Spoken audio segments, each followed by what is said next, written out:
Welcome to Subhad's grammar class. Welcome all of you. പിന്നെ കുട്ടികൾക്ക് എല്ലാവർക്കും സുഖമാണെന്ന് വിശ്വസിക്കുന്നു. നമുക്ക് അടുത്ത എപ്പിസോഡിലേക്ക് പോകാം. നൗണിനെ നമുക്ക് വീണ്ടും കീറാം, എല്ലാവർക്കും കൂടെ ഒരുമിച്ച് ചാടാം. ഇന്ന് എവിടെയാണ് നമ്മൾ ഇനി ഏത് നൗണിൻ്റെ ലോകത്താണ് ഇന്ന് നമ്മൾ ചാടാൻ പോകുന്നത്? കഴിഞ്ഞ ദിവസം നമ്മൾ നമ്പറിൻ്റെ ലോകത്താണ് ചാടിയത് അല്ലേ, സിംഗുലർ പ്ലൂറൽ. ഇന്ന് നമുക്ക് വീണ്ടും ഒരു ചാട്ടം ചാടും. 4ആയിട്ട് കീറാം. നമ്മുടെ ഒരിക്കൽ 4ആയിട്ട് കീറിയായിരുന്നു അല്ലേ, masculine, feminine,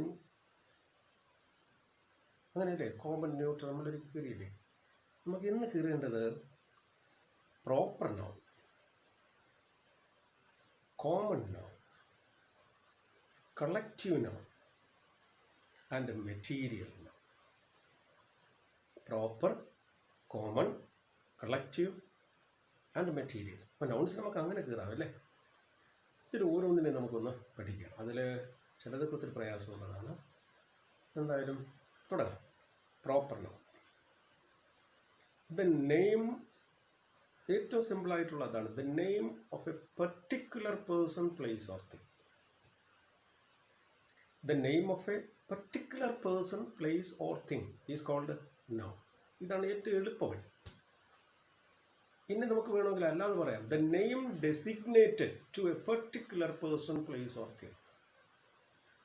the name allotted or given to a particular person, place or thing is called proper noun. ഇപ്പോൾ എന്നെ നിങ്ങൾക്ക് സാറെന്ന് വിളിക്കാമല്ലേ, അധ്യാപകൻ. ഞാൻ കുട്ടികളെന്ന് വിളിക്കുന്നു. എല്ലാ കുട്ടികളെയും എനിക്ക് കുട്ടികളെന്ന് വിളിക്കാമല്ലേ. അത് ചെറിയ ക്ലാസ്സിലാണെങ്കിലും വലിയ ക്ലാസ്സിലാണെങ്കിലും സ്റ്റുഡൻസിനെ നമ്മൾ സ്റ്റുഡൻസ് എന്നല്ലേ വിളിക്കുന്നത്, ടീച്ചേഴ്സിനെ ടീച്ചേഴ്സ് എന്ന്.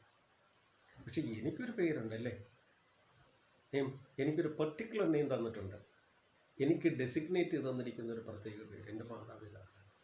എൻ്റെ പേര് സുഭാഷ്. അപ്പോൾ അതുപോലെ നിങ്ങൾക്ക് ഓരോ പേര് തന്നിട്ടുണ്ട്. ആ പേരിനെയാണ് നമ്മൾ വിളിക്കുന്നത് പ്രോപ്പർ നൗൺ. അതാണ് പെർട്ടിക്കുലർ പേഴ്സൺ. ഇവിടെ നിന്നാണ് വരുന്നതെന്ന് ചോദിക്കുമ്പോൾ ഇങ്ങനെയാണ് നമ്മൾ പറയുന്നത്. ആ സാറേ, ഞാൻ വരുന്നത് പിന്നെ ഒരു വയലുണ്ട് കേട്ടോ, ആ വയലിൻ്റെ അവിടെ ഒരു പണയുണ്ട്. ആ പണയുടെ അടുത്തായിട്ടൊരു സാറിന് പറഞ്ഞു അവിടെ ഒരു കുന്നൊക്കെ ഉണ്ട്. ആ കുന്നിൻ്റെ മുകളിൽ വല്ല എവിടെയും കിട്ടിയാണ്. എവിടെ നിന്നാണ് വരുന്നത്? അത് സാറേ നല്ല പാറയിൽ നിന്നാണ് വരുന്നത്, അല്ലെങ്കിൽ ഇടവയിൽ നിന്നാണ് വരുന്നത്, അല്ലെങ്കിൽ കാപ്പിൽ നിന്നാണ് വരുന്നത്, വർക്കിൽ നിന്നാണ് വരുന്നത്, പുന്നമൂട്ടിൽ നിന്നാണ് വരുന്നത്. അങ്ങനെ ഒരു സ്ഥലത്തിന് ഒരു പ്രത്യേക പേരുണ്ടല്ലേ. അങ്ങനെ സ്ഥലങ്ങൾക്ക് കൊടുത്തിരിക്കുന്ന പ്രത്യേക പേര്, the name of a particular place. ഇനി സാധനങ്ങൾ എന്ന് പറയുമ്പോൾ അത്ര എളുപ്പമല്ല, എങ്കിലും നമുക്ക് നോക്കാം. ഇപ്പോൾ ഇതിലെ റോഡിൽ ഒഴുകുന്ന കാറുകളൊക്കെ എടുത്ത് നോക്കുമ്പോൾ ഒരു കമ്പനിയുടെ പേരെടുത്ത് ടൊയോട്ട, മാരുതി, ഹോണ്ട അല്ലേ, അതല്ലെങ്കിൽ പെപ്സി, അതല്ലെങ്കിൽ മാക്ഡൊണാൾഡ്സ്, അതല്ലെങ്കിൽ നിങ്ങൾക്കൊക്കെ ഇഷ്ടമുള്ള ഇതുപോലുള്ള KFC അല്ലേ. ഇതൊക്കെ ഓരോ കമ്പനികൾ ആ കമ്പനിക്ക് പ്രത്യേകമായിട്ടൊരു പേര് കൊടുക്കേണ്ടി വരും. അങ്ങനെ കൊടുക്കുന്ന പേരുകൾ അതിൽ നമുക്ക് വേറെ വേണമെങ്കിലും സ്വല്പം എളുപ്പത്തിൽ ഒന്ന് മനസ്സിലാക്കി തരുന്നതിന്. ഏത് തേയിലയെന്ന് പറഞ്ഞാലും തേയിലയാണ് അല്ലേ. വലിയവന്മാർ കുടിക്കുന്നതും തേയിലയാണ്, പാവപ്പെട്ടവന്മാർ കുടിക്കുന്നതും തേയിലയാണ് അല്ലേ. പക്ഷെ തേയിലയ്ക്ക് പേര് കൊടുത്തിട്ടുണ്ട്. 3 റോസസ്, ലിപ്റ്റൺ, ABT, അങ്ങനെ പേര് കൊടുത്തിട്ടുണ്ട്. കണ്ണൻ തേവൻ. ആ പേരുകൾ നമുക്ക് ആ കമ്പനി കൊടുത്തിരിക്കുന്ന പ്രത്യേക പേരാണ്, ആ തേയിലയ്ക്ക് കൊടുത്തിരിക്കുന്ന പ്രത്യേക പേര്. ശരിയല്ലേ? അതിനാണ് ഇതെന്ന് വിളിക്കുന്നത് proper noun. So what is A proper noun? The name of a particular person, place, thing, വേണമെങ്കിൽ ഇൻസ്റ്റിറ്റ്യൂഷൻ എക്സെട്ര. നമ്മൾ നേരത്തെ പറഞ്ഞൊക്കെ ഓരോ സ്ഥാപനങ്ങളായിട്ടൊക്കെ എടുക്കാൻ വേണമെങ്കിൽ നമുക്ക് എക്സാമ്പിൾസിലൂടെ അതൊക്കെ കിട്ടും. അപ്പോൾ നമുക്ക് കുറേ പേരുകളൊക്കെ ആദ്യം പറയാം.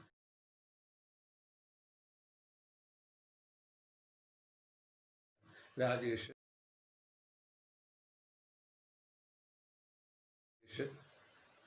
ശാലിനി, ലീല, ലാലി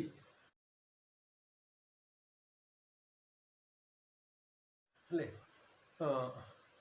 ബുബയ്ക്ക്, അലക്സ് ഗോമസ്, അങ്ങനെ കുറച്ച് പേരുകളുണ്ട്. നമുക്കുണ്ടെങ്കിൽ വലിയ വലിയ മഹാന്മാരുടെ പേരൊക്കെ എടുക്കാം അല്ലേ. എബ്രഹാം ലിങ്കൺ, നമ്മുടെ doctor APJ Abdul Kalam, the first prime minister of free India Jawaharlal Nehru, അങ്ങനെ കുറേ പേരുകൾ വേണമെങ്കിൽ നമുക്ക് പറയാം. അത് കഴിഞ്ഞിട്ട് സ്ഥലത്തിൻ്റെ പേരെടുത്തു. അപ്പോൾ സ്ഥലത്തിൻ്റെ പേരെടുത്തപ്പോൾ ഞാനിങ്ങനെ പറഞ്ഞു, I am from Varkala. Varkala അത് വർക്കല താലൂക്ക് തന്നെയാണ്. വർക്കല കഴിഞ്ഞ് ഞാൻ വേണമെങ്കിൽ ഇങ്ങനെ പറയും കേരള സ്റ്റേറ്റുകാരനാണ് ഞാൻ, ട്രിവാൻഡ്രം ഡിസ്ട്രിക്റ്റുകാരൻ, ട്രിവാൻഡ്രം, കേരള, ഇന്ത്യ. അതുപോലെ ഓരോ രാജ്യങ്ങളുടെ പേര് നമുക്ക് പറയാം.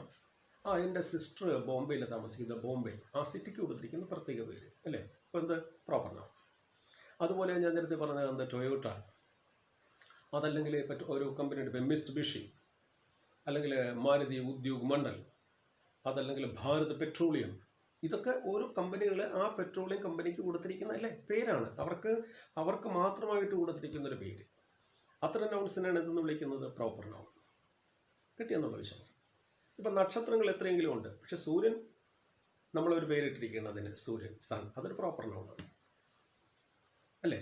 അതുപോലെ ഭൂമിക്ക് നമ്മളൊരു പേരിട്ടിരിക്കുന്നത്. ഗ്രഹങ്ങൾ ഒത്തിരി ഉണ്ട്, അതിലൊരു ഗ്രഹത്തിന് നമ്മളിട്ട പേര്. അതുപോലെ ദിവസങ്ങൾ, ആ ദിവസങ്ങളിൽ നമ്മളിപ്പോൾ മൺഡേ എന്ന് പറഞ്ഞു, അതൊരു പ്രോപ്പർ നൗണാണ്. അതുപോലെ ഇപ്പോൾ ജാനുവരി അല്ലെങ്കിൽ ഫെബ്രുവരി എന്ന് പറഞ്ഞു, അത് പ്രോപ്പർ നൗൺസാണ്. മനസ്സിലാകുന്നത്? ഓക്കെ. അപ്പോൾ ഇനി നമുക്ക് ഇതിലേക്ക് പോകാം, കോമൺ നൗണിലേക്ക്. നമ്മൾ നേരത്തെ പറഞ്ഞ സ്പെസിഫൈ ചെയ്യാത്ത പേരുകൾ. Noun, a noun or a name that is not specified to a particular person, place or thing. അത് നമുക്ക് എന്തെന്ന് വിളിക്കാം? കോമൺ നൗൺ എന്ന് വിളിക്കാം. A name that is given in common. A name given in common to a particular class of people or things having similarities. സമാനതകളുള്ള ഒരു വിഭാഗം, അത് മനുഷ്യരാകാം, സാധനങ്ങളാകാം, മൃഗങ്ങളാകാം, എന്തുമാകാം, നമുക്ക് വിളിക്കാം കോമൺ നൗൺ. ഇപ്പോൾ നിങ്ങളുടെ ക്ലാസ് റൂം എടുക്കുന്നത്, ആ ക്ലാസ് റൂമിലെ ബെഞ്ചുകൾ അതെല്ലാം ഒരു പ്രത്യേക ഒരു ഷേപ്പിൽ അവർ തിരിക്കുന്നത്. ആ ഷേപ്പിലുള്ള എല്ലാത്തിനും നമ്മൾ വിളിക്കും ബെഞ്ചെന്ന് തന്നെയാണ്. അതിൻ്റെ നല്ല വില കൂടിയ വീട്ടിത്തടിയിലോ അല്ലെങ്കിൽ തേക്കിൻ തടിയിലോ തീർത്താലും ശരി തന്നെ നമ്മളതിനെ വിളിക്കുന്നത് ബെഞ്ചെന്ന് തന്നെയാണ് അല്ലേ. ഒരു കാലം കണഞ്ഞിരിക്കുന്നത് സൂക്ഷിച്ചൊക്കെ ഇരിക്കണമെന്നാണ് സാറ് പറഞ്ഞത്. കാലൊക്കെ നീട്ടി വെച്ചിരിക്കണം, അതിൻ്റെ അടിയിലൊന്നും കൊണ്ട് വയ്ക്കരുത് എന്നൊക്കെ പറഞ്ഞ് നമ്മളവിടെ ഇരുത്തിയിരിക്കുകയാണ്. അതും എന്ത് തന്നെയാണ്, അതും ബെഞ്ച് തന്നെയാണ്. മറ്റേ വേറൊന്നിനെ ഒരു ബെഞ്ചിനാണെങ്കിൽ ഒരു കാലേ ഉള്ളു, മറ്റൊരു കാലിൻ്റെ ഭാഗത്ത് വേറെ എന്തോ കൊണ്ട് വെച്ചിരിക്കുന്നു, ഒരു തടി കഷ്ണവും കണ്ടൊക്കെ അവിടെ കൊണ്ട് വെച്ചിരിക്കുകയാണ്. അതിലാണ് നമ്മൾ ഇരിക്കുന്നത്. അതും ബെഞ്ച് തന്നെയാണ്, ശരിയല്ലേ. ഏത് പേനയും പേനയാണ്. പൈസയൊക്കെ ഉള്ള ആൾക്കാർ വലിയ വില കൂടിയ പേനയൊക്കെ ഉപയോഗിക്കുന്നുണ്ട്, അതും പേന തന്നെ. നമ്മൾ ഉപയോഗിക്കുന്ന 5 രൂപയ്ക്ക് കിട്ടിയ പേന അല്ലെങ്കിൽ 10 രൂപ കൊടുത്തപ്പോഴേക്കും 5 എണ്ണം കിട്ടിയ പേനയൊക്കെ ഉണ്ട്. ഇതൊക്കെ നമ്മൾ എഴുതിയാൽ കളയുക, ഡിസ്പോസിബിൾ പേന എന്നൊക്കെ, അതും പേന തന്നെയാണ്. ഗോട്ട്. ട്രീ, ഏത് വൃക്ഷമാണെങ്കിലും വൃക്ഷം തന്നെയാണ്. ഏത് കാറാണെങ്കിലും കാറ് തന്നെ, നാനോ കാറും കാറ് തന്നെ അല്ലേ. അങ്ങപ്പുറത്തൊരു ലാൻസർ കാർ കിടക്കുന്നത്, അതല്ലെങ്കിൽ അങ്ങപ്പുറത്ത് എന്താ പറയട്ടെ 3 റിങ്ങുകളൊക്കെ വെച്ചാൽ ഓടിയുടെ ഒരു കാറ് കിടക്കുക, അതും കാറ് തന്നെ. എല്ലാത്തിനെയും കാറെന്നല്ലേ നമ്മൾ വിളിക്കുന്നത്. ബസ് എത്ര ചെറുതാണെങ്കിലും വലുതാണെങ്കിലും ഏതെല്ലാം സൗകര്യങ്ങളുണ്ടെങ്കിലും ശരി തന്നെ. എത്ര ആർഭാടമുള്ളൊരു ബസ്സാണെങ്കിലും ആഡംബരമുള്ള ബസ്സാണെങ്കിലും നമ്മൾ ബസ് തന്നെ വിളിക്കുന്നത് അല്ലേ, ട്രെയിൻ. Got it. അപ്പോൾ കോമൺ നൗണും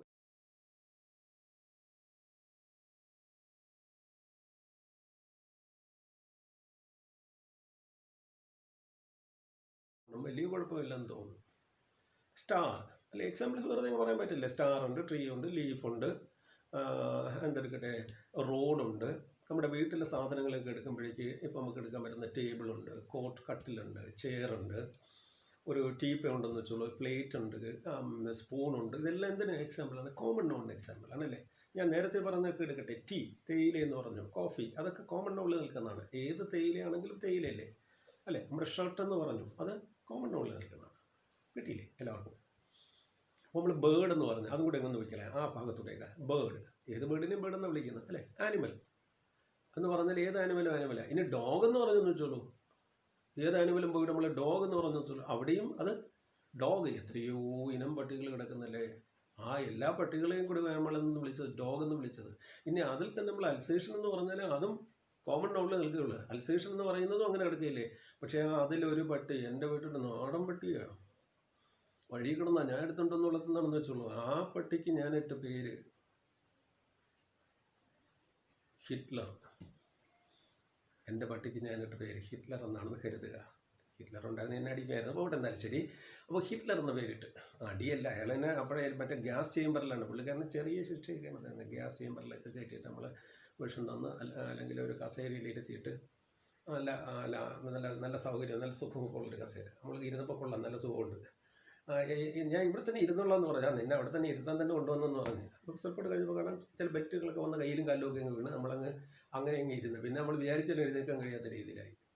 പിന്നെ നമ്മളെന്ന് പറഞ്ഞില്ല, ഇലക്ട്രോക്യൂഷൻ എന്ന് പറയുന്നത് വൈദ്യുതി കടത്തിവിട്ട് നമ്മളങ്ങ് തീർത്തായിരുന്നു. അപ്പോൾ ഹിറ്റ്ലറെയൊക്കെ നമ്മൾ പേരെടുത്ത് പറയുന്നതന്നെ സൂക്ഷിച്ചു വേണം. അയാളോട് എവിടെയെങ്കിലും കറങ്ങി ആത്മാവ് കറങ്ങി നടക്കും ചിലപ്പോൾ. അപ്പോൾ എന്തായാലും ശരി, നമ്മുടെ വിഷയത്തിലേക്ക് വരുന്നത്. അപ്പോൾ എന്ത് പറഞ്ഞു വന്ന് എൻ്റെ വീട്ടിലെ പട്ടിക്ക് ഞാനിട്ട പേര് അപ്പോഴതെന്തായി മാറി, അപ്പോഴത് പ്രോപ്പറാണ്. മനസ്സിലായില്ലേ? നേരത്തെ നമ്മൾ പറഞ്ഞു എന്താ, ആൺകുട്ടികൾ, പെൺകുട്ടികൾ, അധ്യാപകരെന്നൊക്കെ പറഞ്ഞു. എന്നിട്ട് നമ്മളതിൽ ഓരോരുത്തരുടെ പേര്, എൻ്റെ പേര് സുഭാഷ് എന്ന് പറഞ്ഞപ്പോൾ അത് പ്രോപ്പർ നോണായി. അതുപോലെ പട്ടികളെന്ന് പറഞ്ഞപ്പോഴേക്ക് അത് കോമൺ നോണായിരുന്നു. പക്ഷേ ഹിറ്റ്ലർ അപ്പോഴതെന്തായി മാറി, അത് പ്രോപ്പർ നോൺ. എൻ്റെ വീട്ടിലൊരു തത്തമ്മയുണ്ടെന്ന് വെച്ചുള്ളത്, ആ തത്തമ്മയ്ക്ക് നമ്മളൊരു പേരിടുകയാണ്. ആ തത്തമ്മയ്ക്ക് പേരിട്ട് കഴിഞ്ഞാൽ അത് ആ പേര് പ്രോപ്പർ നോൺ എക്സാമ്പിളാണ്. അല്ലാത്തടത്തോളം നമ്മൾ പാരറ്റ് എന്നാണ് വിളിക്കുന്നതെങ്കിൽ അത് കോമൺ നോൺ നിൽക്കും. ഗോട്ട്. നമ്മൾ പോകുന്നു അടുത്ത ഒന്ന്. അത്ര എളുപ്പമല്ല, പ്രയാസമാണ്. Collective noun. A noun which denotes A collection. ഒരു സമൂഹത്തെ കാണിക്കുന്ന നാമം, സമൂഹ നാമം.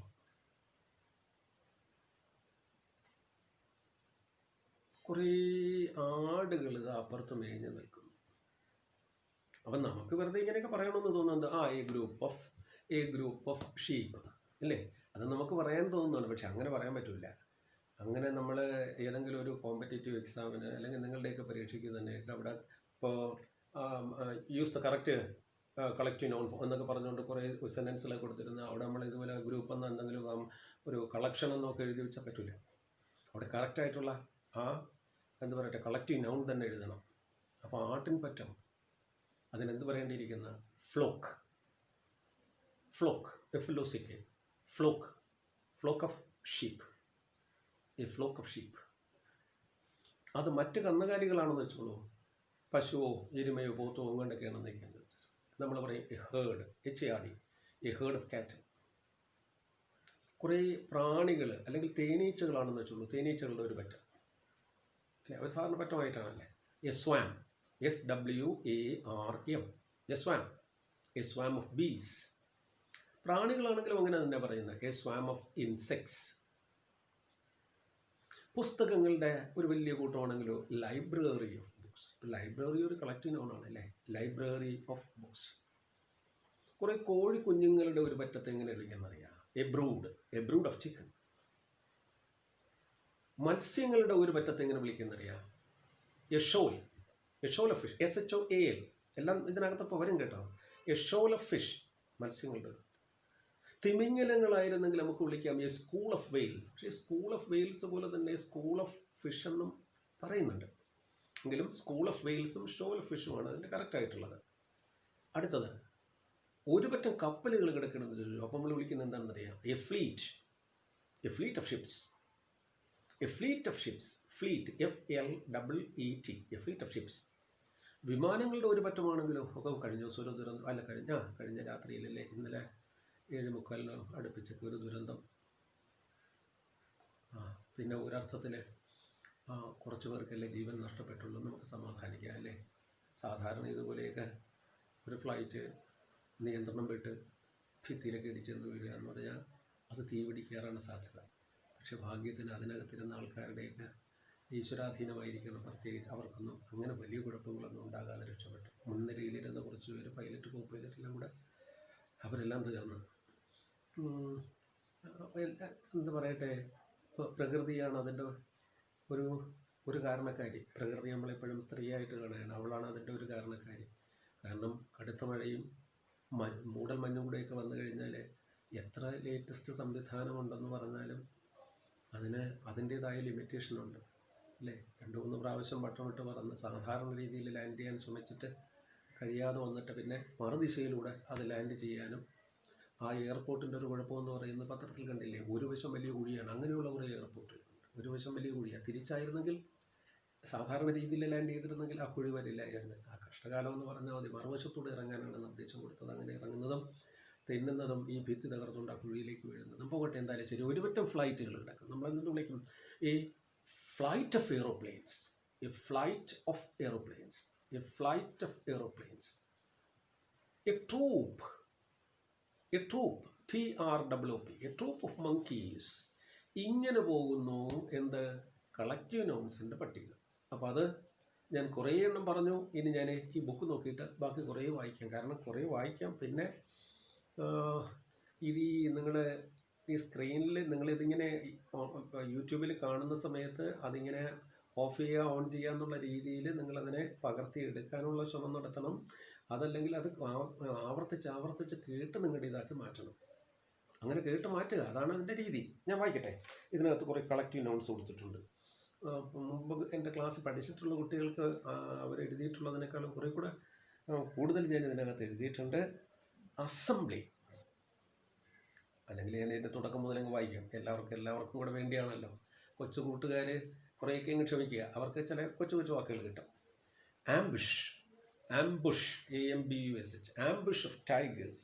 കാരണം ഇത് ഇങ്ങനെ വായിക്കുന്നത് ഇതെല്ലാം നിങ്ങൾക്ക് സ്ക്രീനിൽ കിട്ടുന്നതാണ്. അപ്പോൾ ആ സമയത്ത് നിങ്ങൾക്ക് ഓർമ്മ വരും. Ambush of tigers. Army of soldiers, army of ants, ഉറുമ്പുകളുടെ ഒരു പറ്റം, അത് നമ്മൾ army of ants. Army of frogs, ഈഗിളുകളില്ലേ, പരുന്തെന്നൊക്കെ വിളിക്കുന്നത്, അതും ഇങ്ങനെ വിളിക്കും നമ്മൾ, ആർമി ഓഫ് ഈഗിൾസ്. അപ്പോൾ ഒന്നുകൂടെ, ambush of tigers, army of soldiers, army of ants, army of frogs, army of eagles, etcetera. അടുത്തത് ഈ ആർസണൽ എന്ന് പറയും. ആർസണൽ ഓഫ് ഗൺസ് എന്നാണ്. തോക്കുകളുടെ ശേഖരം, അത് നമ്മൾ വിളിക്കുന്ന ആർസണൽ ഓഫ് ഗൺസ്. അസംബ്ലി, ഏത് അസംബ്ലി ആകാം, എങ്കിലും ഞാൻ വെറുതെ ഇങ്ങനെ എടുക്കുന്നു ഒരെണ്ണം. അസംബ്ലി ഓഫ് ക്ലേർജി, പുരോഹിതന്മാരുടെ ഒരു സമ്മേളനം, ഒരു കൂട്ടം. അസംബ്ലി ഓഫ് ക്ലേർജി എന്ന പുരോഹിതൻ എന്നാണ്. ബാൻഡ്, അത് പണ്ട് കുറച്ച് പേരൊക്കെ കേട്ടിട്ടുള്ളതാണ്. ബാൻഡ് ഓഫ് മ്യൂസിഷ്യൻസ്, ഒരു പറ്റം ഗായകർ നമ്മൾ വിളിക്കും എ ബാൻഡ് ഓഫ് മ്യൂസിഷ്യൻസ്, ഒരു പറ്റം സംഗീതജ്ഞർ, ബാൻഡ് ഓഫ് മ്യൂസിഷ്യൻസ്. അടുത്തത് എ ബാസ്ക്കറ്റ് ഓഫ് ഫ്രൂട്ട്സ്, വേണമെങ്കിൽ ആ ഫ്രൂട്ടിന് പേരെടുക്കാം. A basket of plums. Okay. അടുത്തത് a batch of bread, BB ഓർമ്മിച്ച് വയ്ക്കുക. A batch of bread. ഞാൻ നേരത്തെ പറഞ്ഞ ഗൺസ് ഇല്ലേ, ഇവിടെ ആർസണൽ പറഞ്ഞു, ഇവിടെ ഒന്ന് ബാറ്ററി ഓഫ് ഗൺസ്. തോക്കുകൾ ഇങ്ങനെ ഗർജിച്ചുകൊണ്ടിരിക്കുന്ന, അപ്പം തുരുതുരാന്നുള്ള ശബ്ദം കിട്ടുന്നത് ബാറ്ററി ഓഫ് ഗൺസ്. അടുത്തത് A bed of flowers, A bed of flowers. A bunch of grapes, a bunch of keys. A bench of judges, a bench of bishops. A bench, നേരത്തെ പറഞ്ഞ ബഞ്ചാണ്, BUN, ഇത് ബെഞ്ചാണ്, BENCH. a bench of bishops അല്ലെങ്കിൽ a bench of judges. അടുത്ത bevy, BEVY, സ്ത്രീകളുടെ ഒരു പറ്റം എവിടെയെങ്കിലും ഉണ്ടെങ്കിൽ നമുക്ക് വിളിക്കാം എ ബെവി ഓഫ് ലേഡീസ്. അടുത്ത ഡയറക്ടർമാരുടെ ഒരു പറ്റം, a board of directors. A bouquet of flowers, ഒരു പറ്റം പൂക്കൾ എന്നുള്ളത് നമ്മൾ അങ്ങനെ പറഞ്ഞത്. A bouquet of flowers. A brood of chicken, ഞാൻ നേരത്തെ അത് പറഞ്ഞായിരുന്നു. A brood of chicken, a brood of hen, അതുമാകാം. A brood of chicken. A bunch of grapes, നേരത്തെ പറഞ്ഞല്ലേ, bunch of grapes, a bunch of keys. ഒരു പറ്റം അഭിനേതാക്കൾ നമ്മൾ വിളിക്കണേ. A cast of actors, CAST, actors. A chain, സംഭവങ്ങളുടെ ഒരു വലിയ നിര. A chain of events. Got it? A chain of events. ഈ ചില ബാങ്കുകളിലൊക്കെ ചെല്ലുമ്പോഴേക്കും, ഇപ്പോഴെല്ലാം പണ്ട് ഫയലുകളൊക്കെ സൂക്ഷിക്കുന്നത്, ഇപ്പോൾ എല്ലാം കമ്പ്യൂട്ടറിലായല്ലേ. അപ്പോൾ അവിടെ ഇങ്ങനെ കുറേ ഡ്രോ ഉള്ള ഒരു മേശ സംവിധാനം കാണാം, അലമാര പോലെ ഇരിക്കും. കുറേ ഡ്രോ, ഒന്നിൻ്റെ താഴെ ആയിട്ട് ഇങ്ങനെ പോകും. അത് നമ്മൾ വിളിക്കുന്നത് എന്താണ്? Chest of drawers. A choir, ഗായക സംഘം. A choir, CHOIR, A choir of singers. A class, വെറുതെ എ ക്ലാസ് ഓഫ് സ്റ്റുഡൻസ് പറഞ്ഞിട്ട് നമുക്ക്. A class of students. അപ്പോൾ ക്ലാസ് എന്താണ്? അത് നമ്മൾ മനസ്സിലാക്കിയ class is an example of A collective noun. A cluster cluster, A cluster of bombs. ഒരു കൂട്ടം bomb. A cluster of bombs, A cluster of stars. A clutch, CLUTCH, clutch. A clutch of ഒരു പറ്റം മുട്ട എന്നാണ്. A clutch of eggs, a clutch of eggs. നേരത്തെ നമ്മൾ കേട്ടത് അതുപോലെ ഇവിടെ എടുക്കുന്ന a colony, a colony of ants, a colony of frogs, a colony of pigeons. Pigeon എന്ന് പറഞ്ഞാൽ പീജിയൻ, പ്രാവ്. അടുത്ത a company of actors, a congregation. ആരാധകരുടെ ഒരു പറ്റം എന്ന് പറയുന്നത് നമ്മളിങ്ങനെ പറയും a congregation of worshippers, a congregation of worshippers. നക്ഷത്രങ്ങളുടെ കൂട്ടം. A constellation, constellation of stars, constellation of stars. അടുത്തത് സെയിലേഴ്സ്, നാവികരുടെ ഒരു പറ്റത്ത് നമ്മൾ വിളിക്കുന്നത് എന്താണെന്ന് അറിയാം? Crew, CREW, crew of sailors, crew of sailors. ഒരു പറ്റം മോഷ്ടാക്കൾ നമ്മൾ വിളിക്കും DEN, DEN ഓഫ് തീവ്സ്. 11 പേരടങ്ങുന്ന ക്രിക്കറ്റേഴ്സ് നമ്മൾ വിളിച്ചു, അതൊരു സംഘമല്ലേ? 11 of cricketers, 11 of footballers, 11 of cricketers, 11 of footballers. Fleet, നേരത്തെ പറഞ്ഞു നമ്മൾ, fleet of ships, fleet of boats. A flight of aeroplanes നമ്മൾ നേരത്തെ കേട്ടു. ഫ്ലോക്ക്, ഫ്ലോക്ക് ഓഫ് ഷീപ്പ് കേട്ടില്ലേ? ഒരെണ്ണം കൂടെ കേൾക്കുന്നു. A flock of birds, a flock of birds, flock of birds, a flock of sheep. അടുത്ത a gang of thieves, a group of people, a herd of cattle. Herd നമ്മൾ നേരത്തെ കേട്ടതാണ്. തേനീച്ചയുണ്ട് പറ്റത്തെ, നമ്മൾ നേരത്തെ വിളിച്ചില്ലേ? അതൊരു കൂടും കൂടെ ചേർന്ന് എല്ലാം കൂടെ ചേർത്ത് നമ്മളിങ്ങനെ എടുത്ത് വേണമെങ്കിൽ പറയാം. A hive of bees, HIV, beehive എന്ന് പറഞ്ഞാൽ തേനീച്ച കൂടുന്നുണ്ട് അർത്ഥം. അപ്പോൾ ഹൈവ് ഓഫ് ബീസ് എന്ന് പറഞ്ഞാൽ തേനീച്ച കൂടുന്നു, ആ ഒരു അർത്ഥം കിട്ടും. Hive, HIV. A litter of kitten, a litter of kitten. അതല്ലെങ്കിൽ a litter of puppies, or pups. പട്ടിക്കുട്ടികൾ അല്ലെങ്കിൽ പൂച്ചക്കുട്ടികളുടെ ഒരു കൂട്ടം, അത് നമ്മൾ വിളിക്കുന്നത് a litter, LITTER. Library of books നേരത്തെ പറഞ്ഞു. ഈ orchard of apple, basket of apple നേരത്തെ കേട്ടു. ബാസ്ക്കറ്റ് ഓഫ് പ്ലംസ് നേരത്തെ കേട്ടു. ഇവിടെ ഞാൻ വേറെ നടക്കുന്നത് orchard of apple. A pack of dogs, a pack of dogs. A pile of books, library of books നേരത്തെ കേട്ടതാണ്. ഇപ്പോൾ മറ്റൊന്നാ പറയുന്നത് a pile of books. A quiver, QUIVER, quiver of arrows, a quiver of arrows. അടുത്ത a ring of keys, a ring of keys, a bunch of keys നമ്മൾ നേരത്തെ കേട്ടു. Yes. School of fish, school of shark, school of whales. ഏകദേശം അപ്പോൾ കുറേ കിട്ടും. ഇനി ബാക്കി ഈ സ്ക്രീനിൽ കിട്ടും. നിങ്ങൾ ഇതുപോലെ ഇരുന്ന് വായിച്ച് മേക്ക് യൂസ് നിങ്ങളുടെ ഇതാക്കണം. അപ്പോൾ നമ്മൾ പ്രോപ്പർ നൗൺ എന്തെന്ന് കേട്ടു? Proper noun the name of a particular person, place or thing എന്നുള്ള രീതിയിൽ. അടുത്തത് not specified, a name that is not specified or a name that is use in general എന്നുള്ള അർത്ഥത്തിൽ നമ്മൾ എന്തെടുത്തു? കോമൺ ജെൻഡർ എന്നുള്ള ലഭിക്കും. അടുത്ത് നമ്മൾ കണ്ടത് നോട്ട് കോമൺ ജെൻഡർ, കോമൺ നൗണിലേക്ക് പോകും. അത് കഴിഞ്ഞിട്ട് നമ്മൾ എന്തെടുത്തു? കളക്റ്റീവ് നൗൺസിലേക്ക് പോകും. അതിന് കുറേ എക്സാമ്പിൾസ് കേട്ടു. Proper common collective. ഇനി ഒരെണ്ണം കൂടെ ഉണ്ടല്ലോ. 4 എന്നല്ലേ സാർ പറഞ്ഞത്? യെസ്, അതെ, ഞാൻ 4 തന്നെ പറഞ്ഞത്. Last material noun.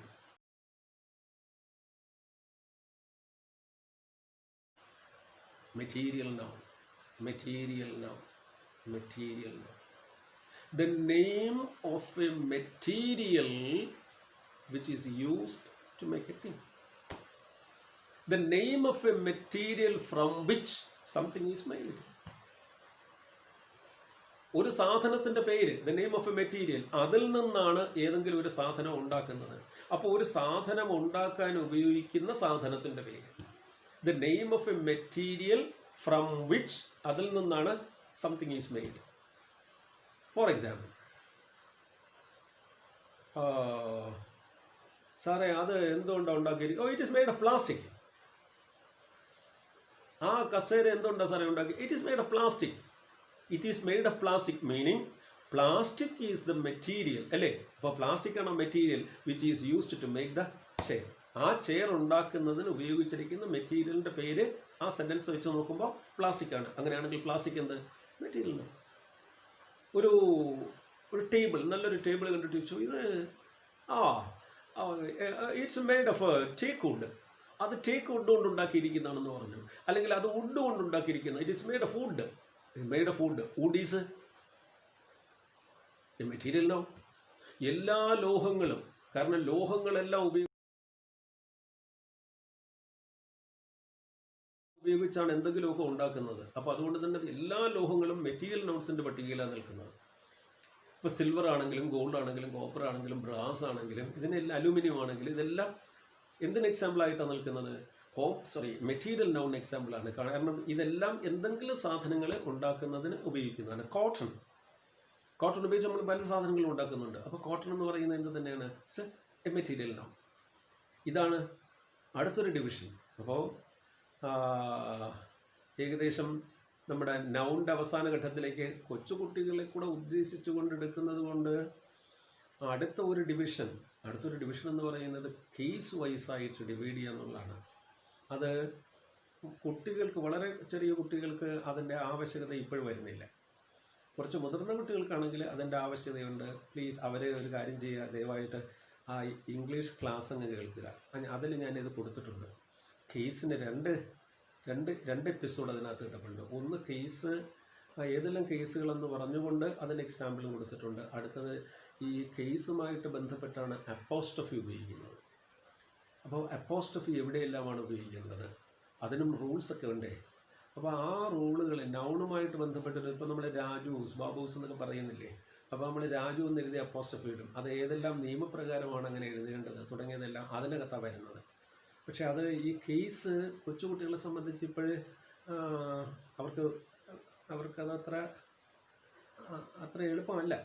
അപ്പോൾ ഞാൻ ജസ്റ്റ് വേണമെങ്കിൽ ഇങ്ങനെ ഒരു ചെറിയ സൂചന തരാം. അപ്പോൾ നിങ്ങൾക്കത് കണ്ടാൽ മനസ്സിലാകും.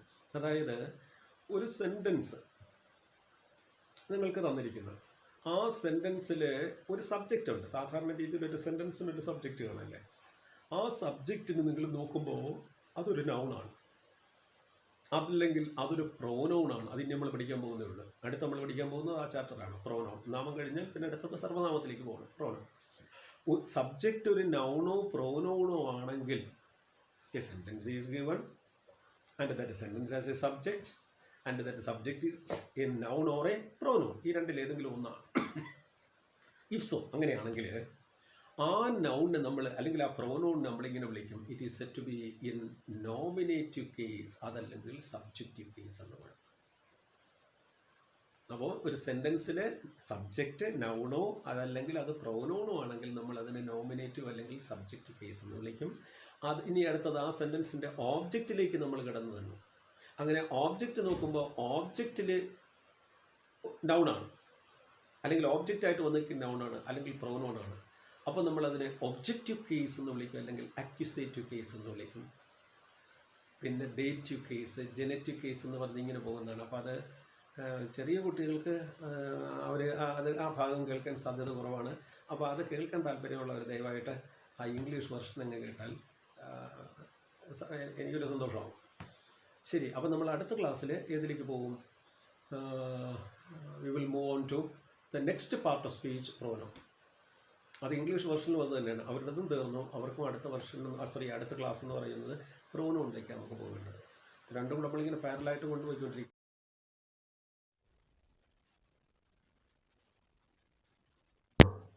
അവർ ദയവായിട്ട് സബ്സ്ക്രൈബ് ചെയ്യുക, ആ ബെൽ ബട്ടൺ അമർത്താൻ ശ്രമിക്കുക. കാരണം ഏകദേശം 10,000-ന് പുറത്ത് ആൾക്കാർ ഇത് കണ്ടിട്ടുണ്ട്. പക്ഷേ ആകെ എനിക്ക് തോന്നുന്നു 100-100-നകത്തുള്ള ആൾക്കാർ മാത്രമാണ് subscribers. So please subscribe and press the bell button. നിങ്ങൾക്ക് ഉടൻ തന്നെ എന്താ ഗുണം കിട്ടുന്നത്? ആ നിമിഷം തന്നെ നിങ്ങൾക്ക് ഈ അപ്ലോഡ് ചെയ്യുന്ന പാഠങ്ങൾ നിങ്ങളുടെ കയ്യിൽ എത്തുകയില്ലേ?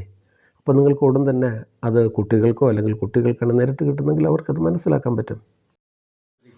Okay, so see you in the next episode. Till then, bye.